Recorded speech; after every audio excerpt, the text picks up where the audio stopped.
లక్ష్మణ్ గారు, రామ్మూర్తి గారు, రామరెడ్డి గారు, నర్సయ్య గౌడ్ గారు. నమస్కారం.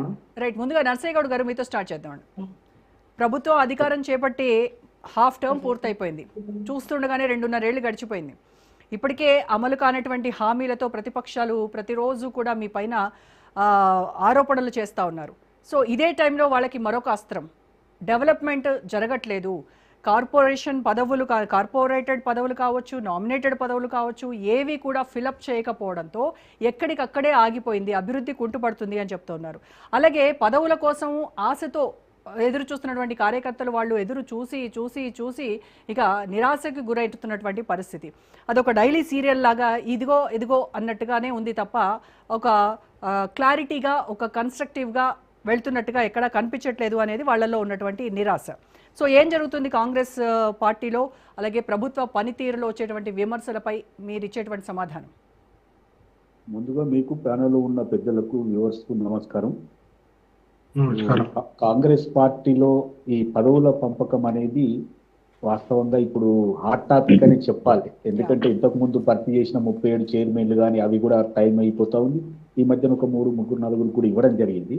మొత్తం మీద ఇప్పుడు చేయబోయే అపాయింట్మెంట్స్ ఏదైతే ఉందో, నామినేటెడ్ పదవులు ఏదైతే ఉందో, ఖచ్చితంగా 2028లో జరగబోయే ఎన్నికలను దృష్టిలో పెట్టుకుని మాత్రమే ఇప్పుడు జరగబోయే ఈ అపాయింట్మెంట్స్ కానీ, లేదు అంటే క్యాబినెట్ ఎక్స్పాన్షన్ కానీ ఏది జరిగినా కూడా ఖచ్చితంగా పొలిటికల్ అఫైర్స్ కమిటీ ద్వారా మాత్రమే ఈ అపాయింట్మెంట్ జరుగుతుంది. ఎందుకంటే వాళ్ళు గ్రీన్ సిగ్నల్ ఇస్తే మాత్రమే జరిగే అవకాశం లేదు ఈ నామినేటెడ్ పదవి. ఇక ముఖ్యమంత్రి గారు ఎప్పుడు ఎక్స్పాన్షన్ చేస్తారనేది చూద్దాం, దాదాపుగా అది కూడా ఉంటుంది. కానీ ఒక కీలకమైన విషయం ఏంటంటే, ఈ కాంగ్రెస్ పార్టీలో చాలా మంది ఏమంటున్నారంటే ఈ కొత్త కాపులు, పాత కాపులు అని ఈ ఒక డిఫరెన్స్ అనేది చెప్తా ఉన్నారు. కానీ నేను చెప్పదలుచుకున్న విషయం ఏంటంటే, దీన్ని కొత్తగా మీరు చూడాల్సిన అవసరం లేదు, ఇతర పార్టీలు చూడాల్సిన అవసరం లేదు. ఇక్కడ మీనాక్షి నటరాజన్ గారు ఏ నేపథ్యం నుంచి వచ్చిర్రు, బొమ్మకు మహేష్ కుమార్ గౌడ్ గారు ఏ నేపథ్యం నుంచి వచ్చిర్రు, ముఖ్యమంత్రి రేవంత్ రెడ్డి గారు ఎక్కడి నుంచి వచ్చిర్రు, వీళ్ళంతా కాంబినేషన్ లా ఈ గవర్నమెంట్ నడుస్తుంది కదా. దీన్ని చూస్తే మనకు అర్థమవుతుంది కదా అందరు ఈక్వలీ అని. కొత్తగా వచ్చినా పాతగా వచ్చినా పార్టీ ఎవరికైతే ఇవ్వాలనుకుంటుందో, ఏ వర్గానికైతే చెందాలనుకుంటుందో ఆ వర్గానికి ఖచ్చితంగా ఇస్తారు.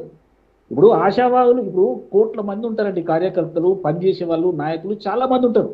వాళ్ళందరూ కూడా అప్లికేషన్ పెట్టుకుంటారు, లాబింగ్ చేస్తారు, నాకు కావాలి ఇప్పుడు కాకపోతే ఇంకెప్పుడు అనే డైలాగు అందరు చెప్తారు. కానీ అక్కడ అవకాశం ఎవరికి ఇవ్వాలనేది మాత్రము అక్కడ హైకమాండ్ సూచన మేరకు. ఇప్పుడు ఎమ్మెల్యేలు, ఎంపీలు, ఎగ్జాక్ట్లీ మీరన్నది 100కు 100% నిజం నర్సయ్య గౌడ్ గారు. ఎందుకంటే ఇక్కడ చూడాల్సింది అర్హత కావచ్చు, వాళ్ళ అనుభవం కావచ్చు. ఇవి జనరల్గా వీటిని బేస్ చేసుకొని ఇలాంటి పదవులు కట్టబడతా ఉంటారు. కానీ ఇక్కడ ఆ నాయకుడికి ఈ నాయకుడికి దగ్గరంట, వాళ్ళకి క్లోజ్ అంట, మేము ఇప్పించుకోవాలి, మా వాళ్ళకి మేము ఇప్పించుకోవాలి అనేటువంటి లాబింగ్లు జరుగుతూ ఉన్నాయి. సో అదే అర్హతగా కనబడతా ఉంది. ఎవరికి ఎవరు ఎంత క్లోజ్ అనేదే ఇక్కడ మెయిన్ అర్హత. అయితే రోజా గారు, నేను అనేది ఏంటంటే వాస్తవం మీరు అన్నది ఈ ప్రభుత్వమే కాదు, బీఆర్ఎస్ ప్రభుత్వం ఉన్నా, టీడీపీ ఉన్నా, ఇంకా బీజేపీ పైన వచ్చినా, ఏ గవర్నమెంట్ ఉన్నా కూడా ఖచ్చితంగా వాళ్ళ అనుయాయులకు ఇప్పించుకోవాలని ఖచ్చితంగా చూస్తారు. వాళ్ళ అనుయాయులకు ఇప్పించుకోవాలని ఖచ్చితంగా చూస్తారు. ఎందుకంటే వాళ్ళు పని చేస్తారు కదా. ఈ రోజు గెలిచిన వాళ్ళు ఒక్కలే పని చేస్తే రాలేదు కదా. వాళ్ళ కింద ఉన్న కార్యకర్తలు, క్యాడర్ మొత్తం పని చేస్తేనే ఇలా ఓట్లు వచ్చినాయి, గెలుపు వచ్చింది, ప్రభుత్వం వచ్చింది. కాబట్టి దాంట్లో కూడా అందరికీ ఇవ్వలేని పరిస్థితి. అప్పుడు సోషల్ ఇంజనీరింగ్ ఒకటి చూడాల్సి వస్తుంది, తర్వాత అనుభవం చూడాల్సి వస్తుంది, అర్హత చూడాల్సి వస్తుంది, అక్కడ ఏమి టెక్నికాలిటీస్ అవసరం వస్తే చూడాల్సి వస్తుంది. ఇవన్నీ కూడా డిస్కస్ చేసి, అంటే లిమిటెడ్ పదవులు ఉంటాయి, అన్లిమిటెడ్ కోరికలు అంటే అన్లిమిటెడ్ కార్యకర్తలు, నాయకులు ఉంటారు. కాబట్టి ఖచ్చితంగా ఈ మధ్యన కొంత ఇబ్బంది జరుగుతుంది. ఈ రోజు రోజుగారిని తీసుకుపోయి ముఖ్యమంత్రి సీట్ల కూర్చుంటే మీకు కూడా ఇబ్బంది జరగక తప్పదు. ఎందుకంటే అందరికి ఇవ్వలేరు కదా, అన్ని కార్పొరేషన్ లేవు, అన్ని నామినేటెడ్ పదవులు లేవు, అన్ని మంత్రి పదవులు లేవు కదా. మరి ఇంతమందికి ఎలా చేస్తారు? కాబట్టి ఖచ్చితంగా ఒక బ్యాలెన్స్ చేసుకుంటూ పోతారు. బ్యాలెన్స్ చేసుకుంటూ పోయినప్పుడు ఖచ్చితంగా కొంత వ్యతిరేకత రావచ్చు, లేకపోతే అభిప్రాయ భేదాలు రావచ్చు, లేకపోతే కొంత క్లాష్ కావచ్చు. ఇవి కంపల్సరీ జరుగుతాయి. కానీ నేను అనేది ఏంటంటే ఓవరాల్గా ఎలా ఉంది, సాటిస్ఫాక్టరీగా ఉందా, లేకపోతే కొద్ది ఇబ్బంది ఉందా, బ్యాలెన్స్ ఉందా, లేకపోతే ఇంకెక్కువ సాటిస్ఫాక్షన్ ఉందా అని ఈ బ్యాలెన్స్ లో మాత్రమే ఈ పొలిటికల్ అఫైర్స్ కమిటీ చర్చ చేసి అందరి అభిప్రాయాలు తీసుకుని హైకమాండ్ వాళ్ళ డైరెక్షన్స్ మీద మాత్రమే ఇవ్వడం జరుగుతుంది. కాబట్టి చాలా మంది ఇప్పుడు నాతో సహా నేను చిన్నప్పటి నుంచి ఇదే పని చేసుకుంటున్నాను, నాకు కూడా కావాలని ఉంటది కదండి. కానీ వచ్చిందా నాకు 56 అయిపోయి 57 రన్నింగ్, ఇవాళ రేపు మళ్ళీ శ్రీకృష్ణ జన్మాష్టమి అయితే 57 కూడా కథం అవుతుంది. మరి నేనేం చెప్పాను? కాబట్టి ఒకవేళ నేనేమంటుండే అర్హత లేక కాదు, అనుభవం లేక కాదు, టెక్నికల్ మీ విషయమే తీసుకోండి నర్సయ్య గౌడ్ గారు, మీ విషయమే తీసుకోండి. మీరు ఖట్టర్ కాంగ్రెస్ వాదిగా మాట్లాడుతున్నారు, పనిచేస్తున్నారు, కాంగ్రెస్ కోసమే మీరు పాటు పడుతూ ఉన్నారు. మరి మీలాంటి అర్హత ఉన్న వాళ్ళకి, మీలాంటి అనుభవం ఉన్న వాళ్ళకి కాకుండా మరి ఇంకెవరికి ఇచ్చి ఏ అసంతృప్త స్వరాలను సద్దుమణగడానికి చేస్తున్నటువంటి ప్రయత్నాలు ఇవన్నీ? రోజా గారు నేనేమంటున్నా, నేను కోర్ ఐడియా అంటే అన్ని దగ్గరుండి చూస్తున్నా కాబట్టి నాకు అర్థమయ్యేది ఏంటంటే, నాకంటే కట్టర్లు ఉన్నారు, నాకంటే ఎక్స్పీరియన్స్ ఉన్నారు, నాకంటే అనుభవజ్ఞులు ఉన్నారు. నేనేమనుకుంటా, ఇప్పుడు నేను అడిగేటప్పుడు నాకు ఏమర్థమవుతుంది, నాకంటే ముందు వాళ్ళు కూడా ఉన్నారు అంటే ఈ టర్మ్లో వీళ్ళు పోతే నెక్స్ట్ టర్మ్ నాకు వస్తుందేమో అని నేను అనుకొని సాటిస్ఫై కావాల్సిందే తప్ప వాళ్ళని తోసేసి నేను కూడా పోవాలంటే మరి మనకంటే ముందు కష్టపడ్డ వాళ్ళు ఉన్నారు కదా. అంటే నెక్స్ట్ టైం మీరు రావాలి కదా. అంటే నేను నెక్స్ట్ టైం అంటే వస్తే అని చెప్తున్నాం, కానీ నేను అనేది ఏంటంటే 100% మేమే వస్తాం నెక్స్ట్ టర్మ్ కూడా. అందులో అనుమానం పెట్టుకోవాల్సిన, అందులో అనుమానమే లేదండి. ముఖ్యమంత్రి గారు ఏదైతే చెప్పారో 34 వరకు నేను ఉంటా అనేది, ఇక ఇది మీరు సువర్ణ అక్షరాలతో రాస్తారా, లేకపోతే రెడ్ అక్షరాలతో రాస్తారా, లేకపోతే తామ్రపత్రం మీద రాస్తారా, ఇది 100% క్లియర్. తప్పేం లేదు, హోప్ పెట్టుకోవడంలో తప్పేం లేదు, ఏ పార్టీ అయినా హోప్ పెట్టుకోవచ్చు. అంటే మేడం నేను ఎందుకంటున్నంటే, మీరు ఇప్పుడు ఉన్నటువంటి పరిస్థితి చూస్తే ఇంకో 2.5 ఏళ్లలో ఎవరు కూడా ట్రాక్ మీదకి వచ్చే అవకాశం లేదు. ఎందుకంటే ప్రధాన ప్రత్యర్థి ఎవరు ఇక్కడ బీఆర్ఎస్ ఏమైపోయిందంటే ఆ ఇంట్లో లుకలుకలు ఏర్పడి తలా ఒదికు దూసుకొని పోయి ఇంట్లో వాళ్ళే విమర్శించుకుంటారు, ప్రజలలో పలతనైపోయారు. ఒకటే స్ట్రైట్ క్వశ్చన్ అడుగుతున్నారు ముఖ్యమంత్రి గారు, మీరు లుకలుకల గురించి, అంతర్గత కలహాల గురించి, ఇంటి గొడవల గురించి మీరు ఎంత తక్కువ మాట్లాడితే అంత మంచిది.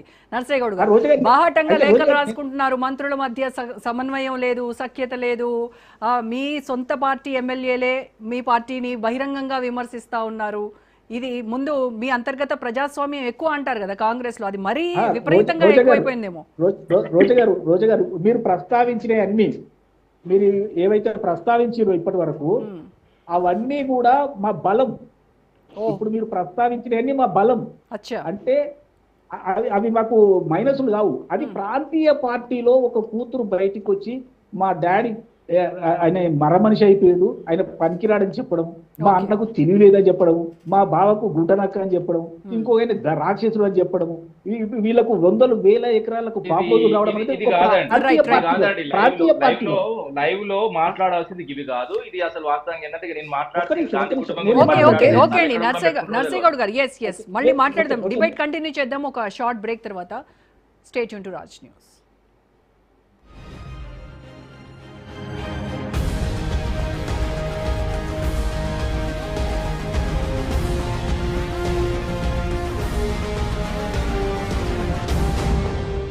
మీ ఓటు మీ బాధ్యత. భారత ఎన్నికల సంఘం అర్హులైన పౌరులను ఓటర్ల జాబితాలో చేర్చి అనర్హులు జాబితాలో లేకుండా ఉండేందుకు జూన్ 25, 2026 నుండి స్పెషల్ ఇంటెన్సివ్ రివిజన్ ఎస్ఐఆర్ ని నిర్వహిస్తోంది. జూన్ 25 నుండి జూలై 24 వరకు బిఎల్ఓలు ఇంటింటికి వెళ్లి ఎన్యూమరేషన్ ఫామ్ ని పంపిణీ చేస్తారు. ఎన్యూమరేషన్ ఫామ్ ని voters.eci.gov.in నుండి కూడా డౌన్లోడ్ చేసుకోవచ్చు. వివరాలు నింపిన ఎన్యూమరేషన్ ఫామ్ ను అప్లోడ్ చేసి ఎక్నాలజ్మెంట్ ను జూలై 24 లోపు బిఎల్ఓకి అందజేయండి. మీ వివరాలను అప్డేట్ చేయండి. పటిష్టమైన ఓటర్ల జాబితాకు సహకరించండి. జారీ చేయువారు ప్రధాన ఎన్నికల అధికారి, Telangana.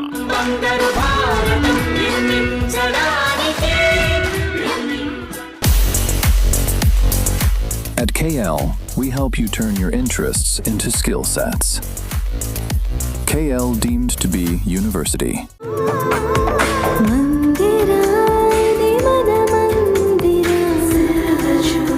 Mandira Premium Silver Jewelry by Manipali.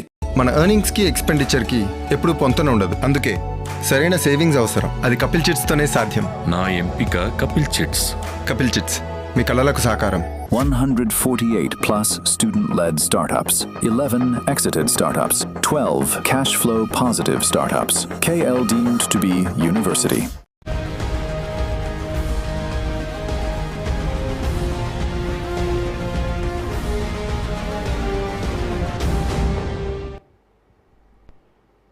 Right, BRS నాయకులు రామ్మూర్తి గారితో మాట్లాడదాం. రామ్మూర్తి గారు, కాంగ్రెస్ పార్టీలో ఈ జాప్యానికి, ఈ నామినేటెడ్ పదవులు, కార్పొరేషన్ చైర్మన్లు, ఇవన్నీ కూడా ఇంకా నియామకం జరగకుండా జాప్యం చేస్తున్నారు